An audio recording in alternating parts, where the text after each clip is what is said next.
PV. അൻവറിന്റെ വിഷയം എന്നും മാധ്യമങ്ങളിൽ വരുന്ന ഒരു ദിവസം വരുന്ന ഒരു വാർത്തയാണ്. അദ്ദേഹം ഓരോ പ്രസ്താവന ഒരു ദിവസം നടത്തും. അത് കഴിയുമ്പോഴത്തേക്ക് അതിനെതിരെ കുറേ മാധ്യമങ്ങൾ ചോദ്യം ചോദിക്കും. ഇതൊരു രാഷ്ട്രീയത്തിലെ ഒരു സ്ഥിരം കാഴ്ചയായി മാറി പി.വി. അൻവറിന്റെ. അപ്പോൾ ഇടതുപക്ഷത്ത് നിന്നൊരു ആള് സ്വന്തം സർക്കാരിനെതിരെ ഇങ്ങനെ ഓരോന്ന് പറഞ്ഞുകൊണ്ടിരിക്കുക. അവസാനം അദ്ദേഹത്തെ അറസ്റ്റ് ചെയ്യുന്നു. അത് നാടകീയമായ കുറേ രാഷ്ട്രീയ സംഭവവികാസങ്ങളാണ് പി.വി. അൻവറിന്റെ വിഷയത്തിൽ കേരളത്തിൽ ഉണ്ടായിക്കൊണ്ടിരിക്കുന്നത്. എല്ലാം കഴിഞ്ഞ് കണ്ണീരും കിനാവായിട്ട് തിരിച്ചു വന്ന പി.വി. അൻവറിനെ കോൺഗ്രസ് ഇപ്പോൾ ആശ്വസിപ്പിച്ചുകൊണ്ടിരിക്കുകയാണ്. അവരുടെ കൈതട്ടി മാറ്റാൻ പി.വി. അൻവറിന് കഴിഞ്ഞില്ല. അതിൽ എന്താണ് നമുക്ക് അതിൽ നിന്ന് മനസ്സിലാക്കാൻ പറ്റുന്നത്? പി.വി. അൻവർ ഒരു പി.സി. ജോർജാണ്. പണ്ട് പി.സി. ജോർജിനെ അറിയാമല്ലോ. പി.സി. ജോർജ് കോൺഗ്രസിൽ നിൽക്കുമ്പോൾ അവിടെ തലവേദനയായിരിക്കും. പണ്ട് അതിനു മുമ്പ് LDF-ലുണ്ടായിരുന്നു, അവിടെ തലവേദനയായിരുന്നു. ഇപ്പോൾ BJP-യിലാണ്. ഇനി കേരളത്തിൽ ഇനി മറ്റൊരു സഖ്യം ഇല്ല, ഒരു മുന്നണിയില്ല. അതുകൊണ്ട് ഇപ്പോൾ BJP-യിൽ ഇനി ഒരു 4ാം മുന്നണി വന്നാൽ ചിലപ്പോൾ ആ മേഖലയിലേക്ക് അദ്ദേഹം തിരിയാമായിരിക്കും. ആ രീതിയിലാണ് ഈ അൻവറിന്റെയും കഥ. അദ്ദേഹത്തിന്റെ കുടുംബം ഒരു കോൺഗ്രസ് കുടുംബമായിരുന്നു. അദ്ദേഹത്തിന്റെ അച്ഛനെല്ലാം കോൺഗ്രസിന്റെ മലപ്പുറത്തെയും അതോടൊപ്പം തന്നെ മലബാറിലെ ഒരു പ്രമുഖ നേതാവായിരുന്നു. ഇദ്ദേഹത്തിന്റെയും രാഷ്ട്രീയ ജീവിതം തുടങ്ങുന്നത് കോൺഗ്രസിലൂടെയാണല്ലോ. കോൺഗ്രസിലൂടെ അദ്ദേഹം ആരംഭിക്കുകയും പിന്നീട് കോൺഗ്രസുമായി തെറ്റുകയും എല്ലാം ചെയ്ത്, അതോടൊപ്പം തന്നെ ഇദ്ദേഹത്തിന്റെ പ്രധാനപ്പെട്ട ലക്ഷ്യം രാഷ്ട്രീയമൊന്നുമല്ല, അദ്ദേഹത്തിന് വ്യവസായമാണ്. പണവുമായി ബന്ധപ്പെട്ട് എങ്ങനെയെങ്കിലും തന്റെ വ്യവസായം വർദ്ധിപ്പിച്ച് കുറെ പണം ഉണ്ടാക്കുക, അതിനുള്ള ഒരു അനുകൂലമായ സാഹചര്യം ഉണ്ടാക്കുക എന്നതാണ് അദ്ദേഹത്തിന്റെ ലക്ഷ്യം. പിന്നീട് കോൺഗ്രസിൽ നിന്ന് അദ്ദേഹം കരുണാകരന്റെ DCC അങ്ങനെ ഒരു പാർട്ടി രൂപീകരിച്ചു. കരുണാകരനും അദ്ദേഹത്തിന്റെ മകനും കൂടി ചേർന്ന് ഒരു പാർട്ടി രൂപീകരിച്ചു. പിന്നീട് ആ പാർട്ടിയിൽ അംഗമായി. അതിനുശേഷം കരുണാകരൻ, മുരളീധരനെല്ലാം കോൺഗ്രസിലേക്ക് തിരികെ എത്തിയപ്പോഴും അൻവർ തിരികെ എത്തിയില്ല. അദ്ദേഹം പിന്നീട് വയനാട്ടിൽ സ്വതന്ത്രനായിട്ട് മത്സരിക്കുന്ന ഒരു സാഹചര്യം ഉണ്ടായിരുന്നു. അത് 2014 കാലഘട്ടത്തിലാണ്. അദ്ദേഹം സ്വതന്ത്രനായിട്ട് നിന്ന് മത്സരിക്കുകയും ചെയ്തു. അതോടൊപ്പം തന്നെ കോൺഗ്രസിനെ അത് വലിയ രീതിയിൽ ബാധിക്കുന്നു. കാരണം കോൺഗ്രസിന്റെ ഏറ്റവും കുത്തക അറിയപ്പെടുന്ന ഒരു മണ്ഡലമാണ് വയനാട്. ആ വയനാട് മണ്ഡലത്തിലാണ് അന്ന് കോൺഗ്രസിന്റെ ഇങ്ങനെ അവിടുത്തെ തിരഞ്ഞെടുപ്പ് ഫലങ്ങൾ നോക്കിയാൽ കോൺഗ്രസ് ചെറിയ ഭൂരിപക്ഷത്തിന്, വെറും 20,000 വോട്ടിന്റെ ഭൂരിപക്ഷത്തിന് വിജയിച്ചിരിക്കുന്നത് ആ 2014 കാലഘട്ടത്തിലാണ്. അന്ന് സത്യൻ മൊകേരി ആയിരുന്നു അന്ന് മത്സരിച്ചിരുന്നത്. ഇപ്പോൾ അദ്ദേഹം ദയനീയമായി തന്നെ പരാജയപ്പെട്ട അവസ്ഥയുണ്ടായിരുന്നു. പക്ഷേ 2014 മത്സരിക്കുന്ന കാലത്ത് ഇദ്ദേഹം വെറും 20,000 വോട്ടിനാണ് വയനാട്ടിൽ പരാജയപ്പെടുന്നത്. അന്ന് നാം ആ കണക്കുകൾ പരിശോധിച്ചാൽ അന്ന് 30,000-ലധികം വോട്ടുകൾ കോൺഗ്രസിൽ നിന്ന് ചോർത്തിയത് അൻവറാണ്. അൻവർ സ്വതന്ത്രനായിട്ട് നിന്ന് മത്സരിച്ചു. അദ്ദേഹത്തിന് ഈ മുന്നേറ്റം ഉണ്ടാക്കാൻ കഴിഞ്ഞു. പിന്നീടാണ് അങ്ങനെ അദ്ദേഹത്തിന്റെ ശക്തി തെളിയിച്ചതോടുകൂടിയാണ്, കരുത്ത് തെളിയിച്ചതോടുകൂടിയാണ് ഈ LDF അൻവറുമായി അടുക്കുന്നത്. 2016 തെരഞ്ഞെടുപ്പിൽ അദ്ദേഹത്തിന് നിലമ്പൂരിൽ സീറ്റ് നൽകുന്നത്. അതോടൊപ്പം തന്നെ നാം മറ്റൊരു കാര്യം ചിന്തിക്കാനുള്ളത്, അതിനു മുമ്പ് അദ്ദേഹം വേറൊരു മണ്ഡലത്തിൽ മത്സരിച്ചിരുന്നു, അന്ന് പരാജയപ്പെട്ടു. 2016 ഇദ്ദേഹം നിലമ്പൂരിലേക്ക് വരുന്നത്. അതോടൊപ്പം തന്നെ മറ്റൊരു കാര്യം, നിലമ്പൂരിനൊരു പ്രത്യേകതയുണ്ട്.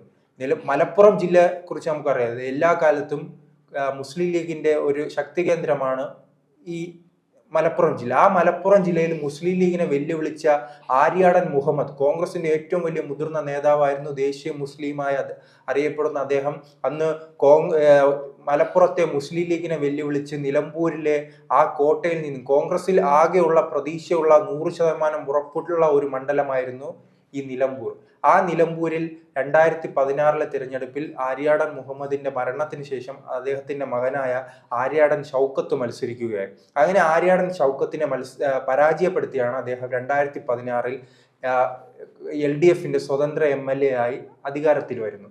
അന്നു മുതൽ തന്നെ അദ്ദേഹം ഈ സമൂഹ മാധ്യമങ്ങളിലെല്ലാം വലിയ രീതിയിലുള്ള ചലനങ്ങൾ സൃഷ്ടിക്കുകയും LDFന്റെ സൈബർ പോരാളികളുണ്ടല്ലോ, അവർക്കെല്ലാം വലിയ ഊർജം നൽകുന്ന ഒരു വ്യക്തിയായി അദ്ദേഹം വളർന്നു വന്നു.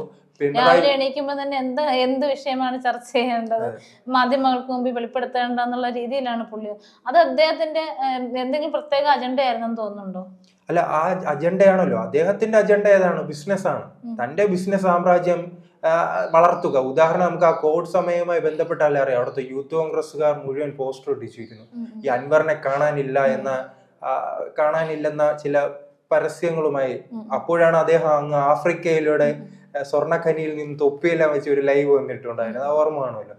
ആ രീതിയിൽ അദ്ദേഹത്തിന്റെ ലക്ഷ്യം വ്യവസായമാണ്, അല്ല രാഷ്ട്രീയത്തിൽ ഇറങ്ങി ജനങ്ങളെ പാവപ്പെട്ടവനെ പണക്കാരനാക്കുക, അല്ലാതെ രാഷ്ട്രീയത്തിന് വേണ്ടി തന്റെ ജീവിതം ഒഴിഞ്ഞു വെക്കുക എന്നതൊന്നും അദ്ദേഹത്തിന്റെ ലക്ഷ്യമല്ല. ഏതൊരു കോൺഗ്രസ്സുകാരനെ പോലെ അവസരം വന്നാൽ കാലുമാറുക. കാരണം അദ്ദേഹത്തിന്റെ പാരമ്പര്യം അങ്ങനെയാണല്ലോ, കോൺഗ്രസുമായി ബന്ധപ്പെട്ട ആ പാരമ്പര്യം. കോൺഗ്രസ് നേതാക്കൾക്ക് ഇപ്പോൾ ഇടതുപക്ഷം ഒരു കേഡർ പാർട്ടിയാണ്. അവർ ആശയവുമായി ബന്ധപ്പെട്ട് നാം എന്തെല്ലാം പറഞ്ഞാലും അവർ ആശയവുമായി ബന്ധപ്പെട്ടാണ് പ്രവർത്തിക്കുന്നത്. BJP അത്തരത്തിലാണ്, അവർക്ക് ആശയമുണ്ട്.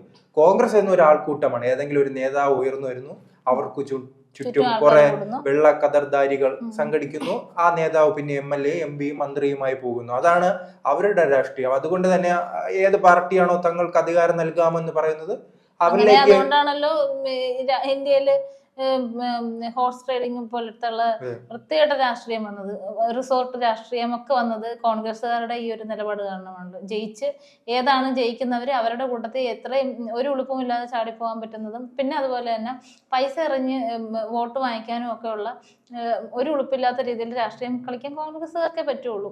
അതേ ഒരു രീതിയിലുള്ള ഇപ്പൊ ഇടതുപക്ഷത്തിൽ ശ്രീജിത്ത് പറഞ്ഞു, ഇടതുപക്ഷ രാഷ്ട്രീയത്തിന് ഒരു ആശയമുണ്ട്. ഈ ആശയത്തിൽ ഉറച്ചു നിന്നാണോ ഇദ്ദേഹം പ്രവർത്തിച്ചത് ഇത്ര കാലം? അദ്ദേഹം അപ്പോഴൊക്കെ മറ്റു കാര്യം, അദ്ദേഹം CPM അംഗമല്ല, അദ്ദേഹം ഒരു സ്വതന്ത്ര അംഗമാണ്, സ്വതന്ത്ര MLA ആണ്. ഇപ്പോൾ പാർട്ടി പിന്തുണ നൽകുന്നു. ഇപ്പോൾ ജലീൽ ഒരു സ്വതന്ത്ര MLA ആണ്. അത്തരത്തിലൊരു പാർട്ടി പോലും അല്ല, അത് സ്വതന്ത്ര MLA ആണ്. അതുകൊണ്ടാണ് നാം വലിയ വിവാദങ്ങൾ ഉണ്ടായപ്പോൾ അന്ന് അദ്ദേഹം കുറെ പത്രസമ്മേളനങ്ങൾ ഉണ്ടായിരുന്നല്ലോ, ഒരു പരമ്പര തന്നെ രാവിലെ തൊട്ട് വൈകുന്നേരം വരെ മാധ്യമങ്ങൾ ലൈവ് നൽകുന്ന ഒരു പത്രസമ്മേളനങ്ങളിൽ അന്ന് ഇതുമായി ബന്ധപ്പെട്ട് CPM-ന്റെ സംസ്ഥാന സെക്രട്ടറിയോട് മാധ്യമങ്ങൾ ചോദിക്കുമ്പോൾ അദ്ദേഹത്തിന്റെ ഉത്തരം ഇതാണ്: അദ്ദേഹം ഞങ്ങളുടെ പാർട്ടി മെമ്പർ അല്ല, അദ്ദേഹത്തിനെതിരെ ഞങ്ങൾ എന്ത് നടപടിയാണ് എടുക്കാനുള്ളതെന്ന് അദ്ദേഹം ഇങ്ങോട്ട് തിരിച്ചു ചോദിക്കും. പാർട്ടി കോൺഗ്രസ് വിട്ടിട്ട് ഇടതുപക്ഷത്തേക്ക് ചേർന്ന് ഇടതുപക്ഷ ആശയങ്ങളോട് പ്രവർത്തിക്കാൻ സന്നദ്ധത കാണിച്ച് വന്ന ഒരാളാണ് ഇദ്ദേഹം. ഇടതുപക്ഷത്തിന്റെ പിന്തുണയോടുകൂടി MLA ആയിട്ട് പ്രവർത്തിച്ചിരുന്നെങ്കിലും അദ്ദേഹത്തിന് ആശയമായുള്ളത് ഇതിൽ നിന്ന് വീണ്ടും വ്യക്തമായിക്കൊണ്ടിരിക്കണം. അപ്പൊ അദ്ദേഹം ഒരു കാരണവശാലും ഇടതുപക്ഷത്തിന് ഇനിയും ജയിച്ചാലും ആ ആശയത്തോട് ഒരുമിച്ച് പെരുമാറാൻ അദ്ദേഹത്തിന് സാധിക്കില്ല. അപ്പൊ ഇത്രയും ഇങ്ങനത്തെ അങ്ങനെ കഴിയാതിരിക്കുമെന്ന് പാർട്ടി ചിന്തിക്കണമായിരുന്നു. പാർട്ടി, അതാണ് ഞാൻ പറഞ്ഞു വന്നത്, ഈ സമൂഹ മാധ്യമങ്ങളിലൂടെ അദ്ദേഹം ഒരു പേരെടുത്ത് പാർട്ടിയുടെ വക്താവായി മാറി. പിണറായി വിജയനും അതോടൊപ്പം തന്നെ ഗോവിന്ദനും പറയുന്നത് ആരാധകർ, CPM-ന്റെ പ്രവർത്തകർ ഇദ്ദേഹത്തിന് പിന്നിലായി.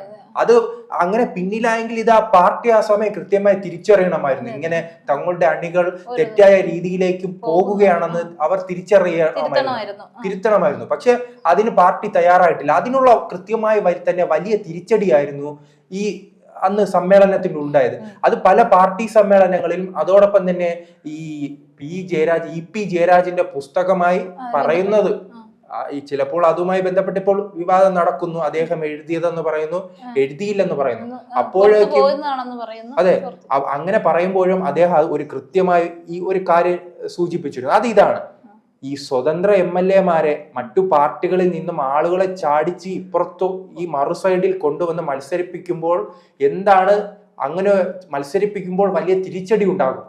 അതിന്റെ തെളിവായി ഇവിടെ PV അൻവർ നിൽക്കുകയാണ്. അതുകൊണ്ട് സരിന്റെ കാര്യത്തിൽ സൂക്ഷിക്കണമെന്ന് അദ്ദേഹം അന്ന് ചൂണ്ടിക്കാണിക്കുന്നുണ്ട്. അത് പാർട്ടി തിരിച്ചറിയാൻ വൈകി. അതാണ് ഇത്തരത്തിലുള്ള വലിയ വിവാദങ്ങൾ. സ്വന്തം പറയുന്നുണ്ട്, ഞങ്ങൾക്ക് പോലീസുണ്ട്, കോടതിയുണ്ട്, ഞങ്ങളെപ്പോഴും തിരുത്തലിന് വിധേയരാണ്, തെറ്റുകൾ ഞങ്ങൾക്ക് സംഭവിക്കാറുണ്ട് എന്നൊക്കെ പറയുന്നുണ്ടെങ്കിലും ഇതൊക്കെ വെറും പൊള്ളയ കാര്യങ്ങളാണെന്നും ഇനി വരുന്ന പാർട്ടിയെ തിരുത്താൻ അൻവർ തയ്യാറായിരുന്നു.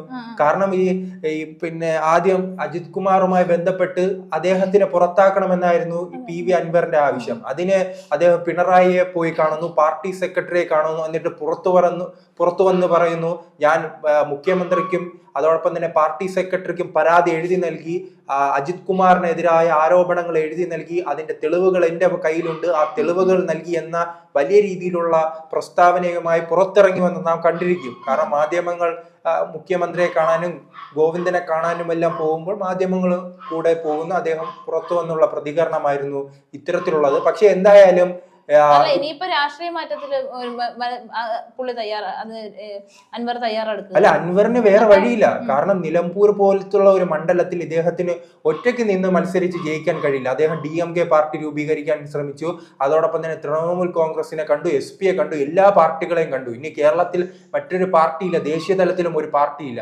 അങ്ങനെ ഇരിക്കുമ്പോൾ അദ്ദേഹത്തിന് എന്തായാലും നിലമ്പൂരിൽ 2 തവണ വിജയിച്ചല്ലോ. അപ്പൊ 3-ാം തവണ ആ സീറ്റ് നിലനിർത്തണമെന്നുണ്ട്. അതിനുള്ള ശ്രമമായാണ് ഇപ്പോൾ UDFന്റെ സഹായം തേടിയിരിക്കുന്നത്. അതിന്റെ പശ്ചാത്തലത്തിൽ തന്നെ UDFനും ഇദ്ദേഹത്തെ വിശ്വസിക്കേണ്ടതില്ല എന്നൊരു സന്ദേശമാണ് ഇതിൽ കൂടെ ഉണ്ടാവുന്നത്. അതെ, പക്ഷേ UDF ചിന്തിക്കുന്നത് ആ കലക്കവെള്ളത്തിൽ ഒരു മീൻ കിട്ടുകയാണെങ്കിൽ അതെ അത് ഭക്ഷിക്കാമെന്ന രീതിയിലാണ് അവരുടെ ശ്രമമുള്ളത്. എന്തായാലും അദ്ദേഹം പാണക്കാട് തങ്ങളെ കണ്ടിട്ടുണ്ട്, കുഞ്ഞാലിയെ കുട്ടിയെ കണ്ടിട്ടുണ്ട്, മുസ്ലിം ലീഗ് ആ ചർച്ച നടത്തി. ഇപ്പോൾ പിന്നെ മറ്റൊരു കാര്യമുണ്ടല്ലോ, കോൺഗ്രസ് ഇപ്പോൾ എല്ലാരെയും സ്വീകരിക്കുന്നുണ്ട്. സന്ദീപ് വാര്യറിനെ സ്വീകരിക്കുന്നുണ്ട്, SDP-യുടെ പിന്തുണ സ്വീകരിക്കുന്നുണ്ട്, അതോടൊപ്പം തന്നെ അൻവറിനെ സ്വീകരിക്കുന്നുണ്ട്.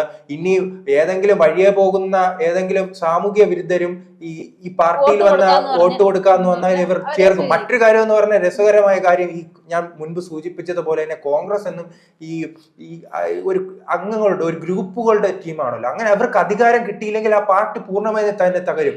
2016 അവർക്ക് അധികാരമില്ല, 2021 അധികാരമില്ല, 2026 അധികാരം ലഭിച്ചില്ലെങ്കിൽ ആ പാർട്ടി ഒന്നടങ്കം BJP-യിലേക്ക് പോകും. അങ്ങനെ പാർട്ടിയെ നിലനിർത്തണമെങ്കിൽ അവർക്ക് അധികാരം വേണം. അപ്പോൾ ആ അധികാരത്തിനായി അവർ എന്ത് വിട്ടുവീഴ്ചയ്ക്കും തയ്യാറാകും. അതിന്റെ ഒരു തുടക്കമാണ് PV അൻവറിലൂടെ നാം കാണുന്നത്.